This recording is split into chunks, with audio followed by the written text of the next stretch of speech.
नमस्कार। यह है कहानियों का अद्भुत संसार किस्सा कहानी।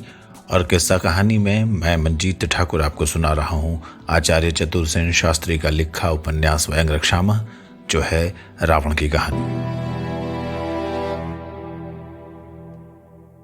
आज सुनिए इसका एपिसोड 40, जिसमें आप सुनेंगे कि हनुमान जी ने लंका पहुंचकर सबसे पहले क्या किया। महेंद्र पर्वत पर चढ़कर हनुमान मारुति ने बारंबार वज्र गर्जना की। ये देख सभी वानर गर्जना करने लगे। उनकी सम्मिलित गर्जना से वातावरण ध्वनित हो उठा। अब जामवंत ऋक्षेंद्र ने प्रसन्न मन से कहा, वीरवर, हम सब तुम्हारी मंगल कामना करते हैं। अब तुम इस महेंद्र पर्वत के शिखर पर चढ़ जाओ और वहीं से छलांग मारो। यह सुनकर धीर गति से हनुमान पर्वत श्रृंग पर चढ़ गए। गंधर्व, यक्ष, रक्ष, वानर सभी हतचेत खड़े मारुति के इस असह विक्रम को देखने लगे।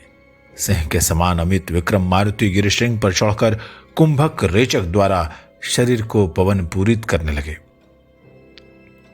पवन के भर जाने से उनका देह वज्रदेह अरक्षत और विशाल हो गया। पर्वत गुहाओं में रहने वाले तपस्वी और किन्नर भयभीत तथा आश्चर्यान्वित होकर अपनी स्त्रियों सहित इधर उधर दौड़ने लगे। वायुपुत्र हनुमान ने अपना शरीर हिलाकर वज्र गर्जना की।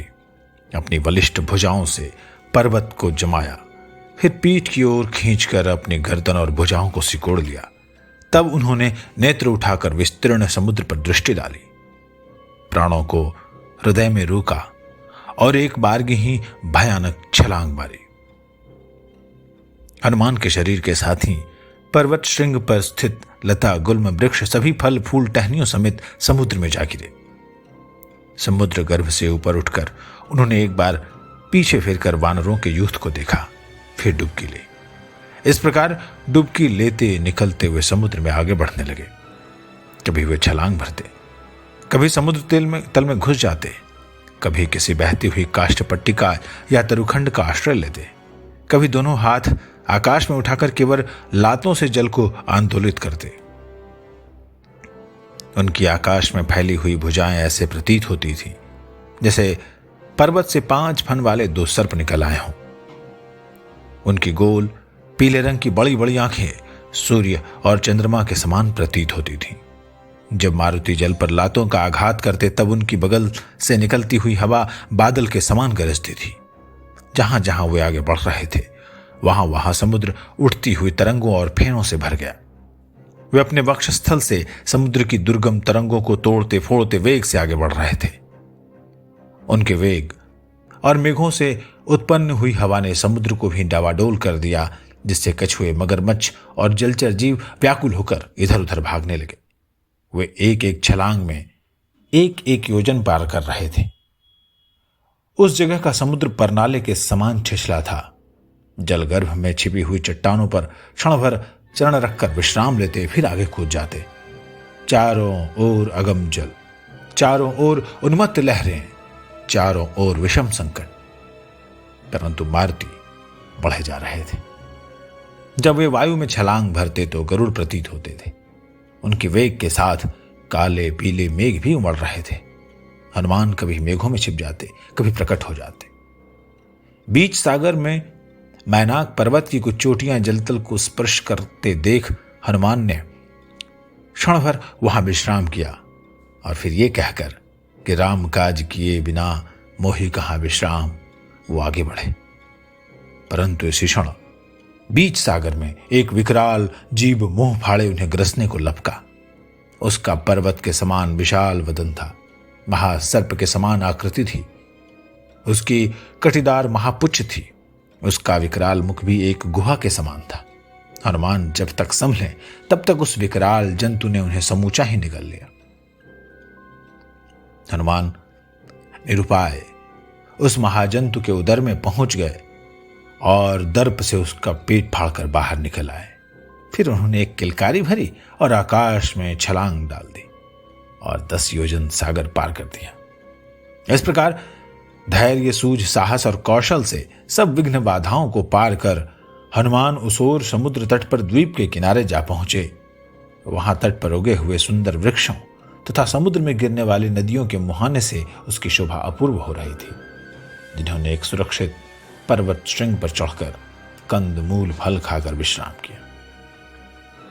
दूर तक फैली हुई सुनील जलराशि और सामने स्वर्णवर्ण रजकण, ठौर ठौर पर ताल तमाल हिताल के सघन विरल द्रुम, जिन पर कुजित विहगवृंद, यह सब देखकर मारुति का सब श्रम दूर हो गया।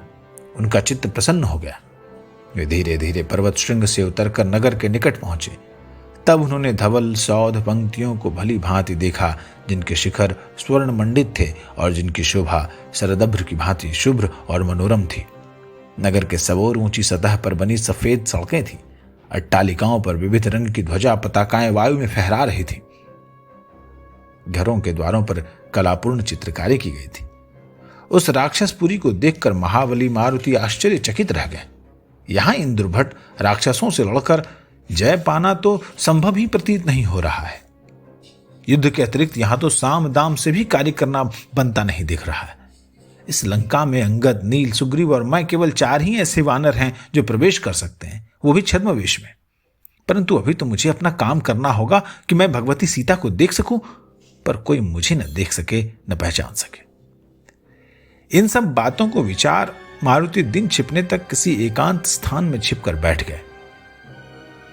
जब रात्रि का अंधकार चारों ओर व्याप्त हो गया तो घरों की छाया में अपने को छिपते छिपाते, पद शब्द को बचाते, राक्षसों की दृष्टि को चुराते वे एक घर से दूसरे और तीसरे में जाने लगे।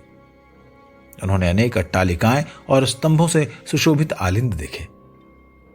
अनेक सतमहले सुंदर विशाल महल देखे, जिनके फर्श स्फटिक शिलाओं के समान थे, जहां स्वर्ण के समान भवन और बैठकें बनी हुई थी, जिनमें सोने के गवाक्ष और कपाट थे। परंतु कहीं भी उन्हें सीता की झलक नहीं दिख पड़ी। इससे वे उदास होने लगे। अभी हनुमान मारुति ये सब देख ही रहे थे कि द्वारपालिनी राक्षसी लंका ने उनके सम्मुख आकर और खड्ग उनके कंठ पर रखकर कहा, अरे दुरात्मा, तू कौन है जो चोर की भांति रक्षेंद्र रक्षित लंकापुरी में प्रच्छन्न भाव से विचर रहा है? मरने से पूर्व अपना परिचय दे और ये बता कि तूने यहां आने का साहस कैसे किया। उस राक्षसी की यह भयानक बात सुनकर मारुति ने धीरे स्वर में कहा, महाभागे, इस भयानक और स्त्रीजन अशोभित वेश में तू कौन है और किस लिए मुझ मुनि कुमार को ऐसे अभद्र वचन कह रही है? लंका ने कहा, मैं लंका नाम की राक्षसी लंका की नगर रक्षिका हूं। लंका पर रात में मेरी ही चौकी रहती है।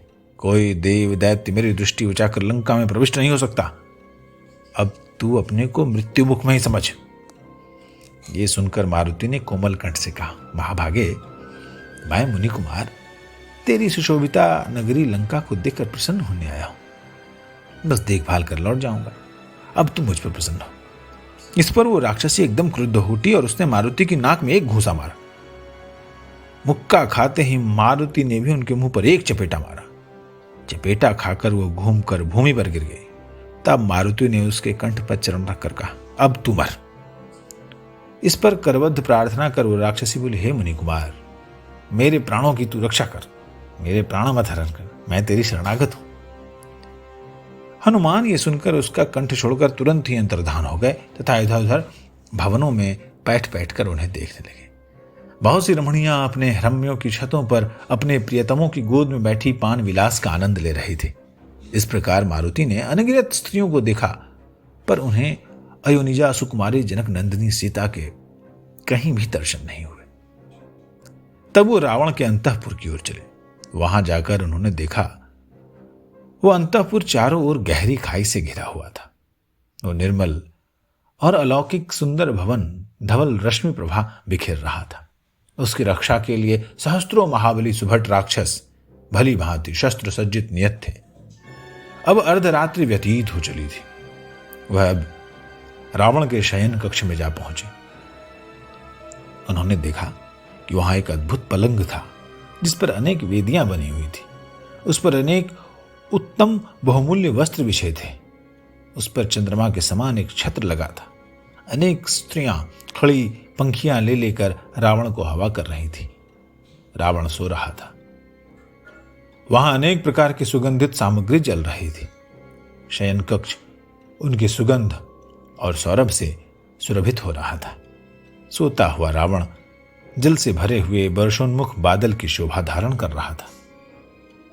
स्वर्ण दीपाधारों पर सुगंधित तेल के दीप जल रहे थे। पलंग के निचले भाग में इधर उधर रावण की विधुवदनी स्त्रियां सो रही थी, जिनमें मणि माणिक्यों की आभा से वो कक्ष जगमग हो रहा था। इन सब रूपसी षोडशियों से पृथक एक अतीब सुंदर मणि खचित पलंग पर एक असाधारण सुंदरी सो रही थी। ये रमणी अपनी रूप निष्ठा और गौर वर्ण के कारण सबसे सर्वोपरि परिलक्षित हो रही थी। उस स्त्री का रूप लावण्य अति मनोहर था। उसकी वेशभूषा भी उसके अंतःपुर के स्वामित्व की सूचक थी। उसे देखकर हनुमान ने सोचा, कदाचित यही तो भगवती सीता नहीं है।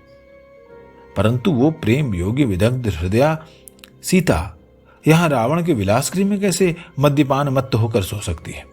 निसंदेह यह सीता नहीं है। मेधावी मारुति ने समझ लिया कि रक्षराज महिषी मंदोदरी है।